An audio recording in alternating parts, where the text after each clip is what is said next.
Hi friends, good morning. మీ గౌరీ చెప్పే కథలకు స్వాగతం. మరి మనము ఈ రామాయణం అయోధ్యాకాండ చెప్పుకుంటూ మధ్యలో ఏవి స్పెషల్ డేస్ వస్తే వాటి గురించి కూడా తెలుసుకుంటున్నాం కదా. అందులో భాగంగా ఈరోజు మనము ఎప్పుడో జరిగిపోయిన విషయాలు కాకుండా ఇప్పుడే ప్రజెంట్ జరుగుతున్న ఒక విషయం గురించి మాట్లాడుకుందాం.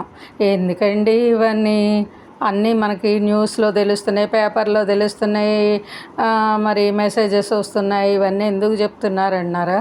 కొన్ని విషయాలు చెప్పుకోవాలరా. మనం అందరం చెప్పుకుంటేనే కొన్ని విషయాలు మనకి తెలుస్తాయి.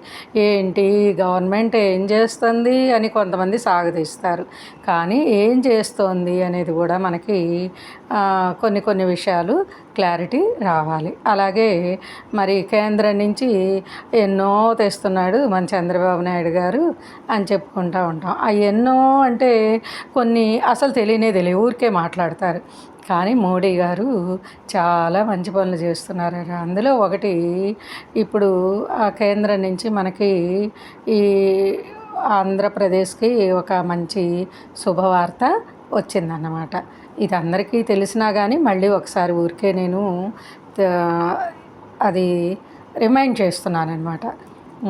అయితే ఏంటంటే ఆ శుభవార్త విశాఖపట్నం, విజయవాడ, తిరుపతి, గుంటూరు, నెల్లూరు వాళ్ళకి మాత్రం పండగేనరా ఇది. మరి రాష్ట్రానికి కేంద్రం చెప్పిన శుభవార్త ఇదే. ఏంటంటే పిఎం ఈ బస్ సేవా పథకం కింద త్వరలోనే మన ఏపీఎస్ఆర్టీసీకి 750 విద్యుత్ బస్సుల్ని ఇస్తోందన్నమాట. అయితే ఏంటంటే ఈ కొన్ని దశల వారీగా జరుగుతుంటాయి కదా. అసలు మొదటి దశ ఏంటంటే టెండర్లు పూర్తి చేయటం, అది అయిపోయింది. మొదటి దశ అయిపోయిందరా. అలాగే ఇంకా దానిలో ఏంటంటే ఈ ఛార్జింగ్ స్టేషన్లు ఏర్పాటు చేయాలి కదా. ఆ కేటాయించిన నగరాల్లో ఛార్జింగ్ స్టేషన్ల ఏర్పాటు కూడా జరిగిపోతున్నాయి చకచక. మరి తొందరలోనే ఈ నగరాల్లోకి డిపోలకి బస్సులు వచ్చేస్తాయి. అయితే ఏ ఏ సిటీస్కి ఎన్ని బస్సులు వస్తాయి అనేది కూడా మనం తెలుసుకోవాలి కదా. అది ఏంటంటే తొందరలో మనకి 750 బస్సుల్ని పంపిస్తోందన్నమాట మన ఏపీకి. అయితే ఇదంతా చెప్పుకున్నాం కదా. టెండర్లు కూడా పూర్తి అయిపోయినాయి, కాంట్రాక్టులు కూడా ఎంపిక అయిపోయారు, ఆ బస్సు బాడీలు కూడా సిద్ధమైపోయినాయి. మరి అలాగే ఛార్జింగ్ స్టేషన్లు ఏర్పాటు చేసేస్తే చాలు, మనకి బస్సులు వచ్చేస్తాయి అన్నమాట. అయితే ఈ బస్సులు మనకి 10,000 ఎలక్ట్రిక్ బస్సుల్ని ప్రవేశపెడుతుందిరా. దీనికోసం అని కేంద్రం 20,000 కోట్లు ఖర్చు చేస్తుంది. మరి 20,000 కోట్లు ఖర్చు చేసిన బస్సులు ఎలా వస్తాయి మనకి? ఇది ట్రిపుల్ అన్నమాట. ఈ విద్యుత్ బస్సులు పబ్లిక్, ప్రైవేటు ఇద్దరూ కలిపిన భాగస్వామ్యంలో ఈ ట్రిపుల్ మోడల్ ద్వారా అందుబాటులోకి మనకి తీసుకొచ్చేస్తారు. అయితే ఇవన్నీ కూడా ఎలాగంటే ఆర్టీసీలకి కాంట్రాక్టర్ల ద్వారానే వస్తాయన్నమాట. మరి ఈ బస్సుల్ని ఏర్పాటు చేసి పంపిస్తున్నారు. అయితే ఇవి ఎలా వస్తున్నాయి మనకి, ఎవరి ద్వారా వస్తున్నాయి, ఏ శాఖలు నిర్వహిస్తున్నాయంటే కేంద్ర గృహ నిర్మాణ శాఖ, అలానే పట్టణ వ్యవహారాల మంత్రిత్వ శాఖ సంయుక్తంగా ఈ 2 శాఖలు కూడా ఈ పథకాన్ని మరి పర్యవేక్షిస్తాయన్నమాట. మరి రాష్ట్రంలో 11 నగరాలు ఈ పథకానికి అర్హత సాధించేశారా. అయితే ఇది అసలు ఎప్పుడు అయిందనుకున్నారు? మొదలు లాస్ట్ ఇయర్ సెప్టెంబర్ 26న మనకి పంపిందనమాట. రాష్ట్ర ప్రభుత్వం పంపిన ప్రతిపాదనల్ని కేంద్రం ఆమోదించింది. ఎప్పుడు? లాస్ట్ ఇయర్ సెప్టెంబర్ 26లో మన రాష్ట్ర ప్రభుత్వం ఈ పంపిందనమాట ఈ ప్రతిపాదనల్ని. ఇది కేంద్రం ఆమోదించింది. మరి ఆంధ్రప్రదేశ్లో 11 నగరాల్లో 150 బస్సుల్ని నడపాలని నిర్ణయించిందన్నమాట. అయితే ఏంటి, అన్నీ ఒక్కసారి రావు కదా. దీనిలో మొదటి దశలో మనకి 750 బస్సులు తీసుకురావడానికి మొదలుపెట్టేశారనమాట అన్ని చర్యలు. అయితే ఇవన్నీ కూడా సిఈఎస్ఎల్ అనమాట.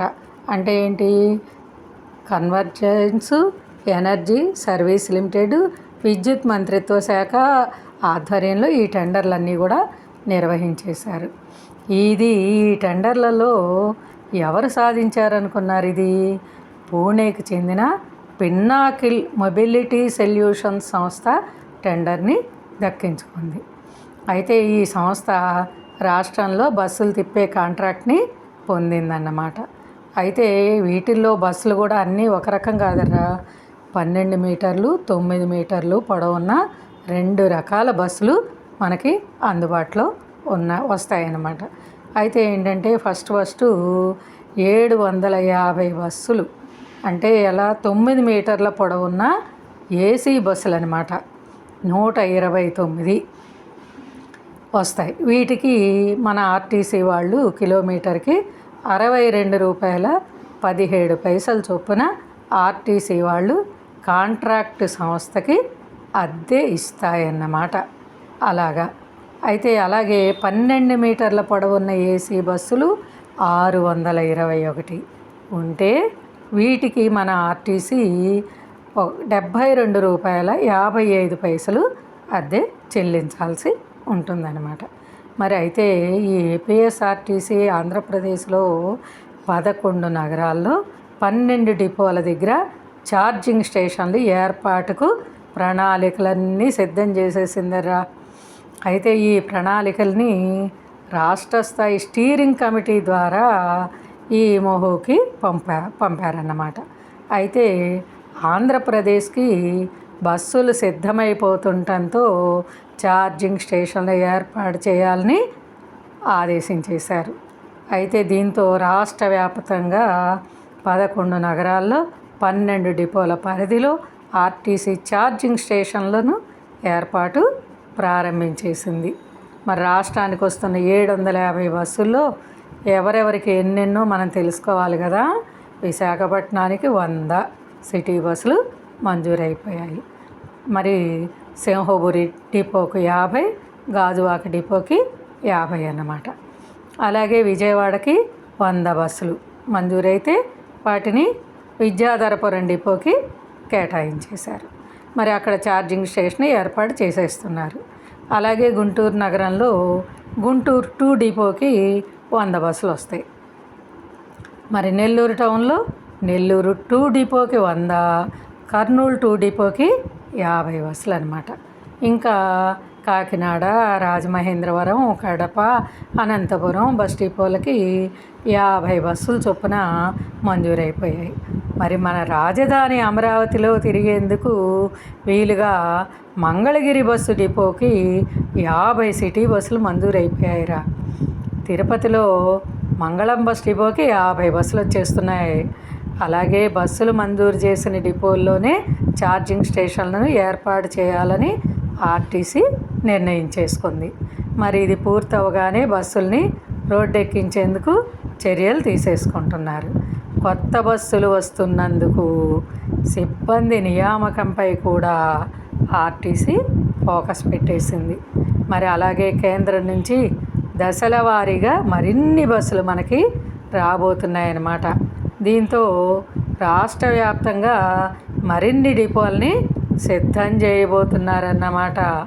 చూసారా ఎలా ఎంత పురోభివృద్ధి సాధించడానికి మన రాష్ట్రం, మన ముఖ్యమంత్రి ఎంత ప్రతి విషయంలో కూడా శ్రద్ధ వహించి వాటిని ముందుగానే చర్యలు తీసుకోవటం వలన త్వరగా జరిగిపోతున్నాయన్నమాట. మరి తెలుసుకున్నాం కదా. ఇలాంటి విషయాలు మనం ఎన్నో తెలుసుకోవాలరా. కొంతమందికి పేపర్ చూడడం అలవాటు ఉండదు, న్యూస్ చూడడం అలవాటు ఉండదు.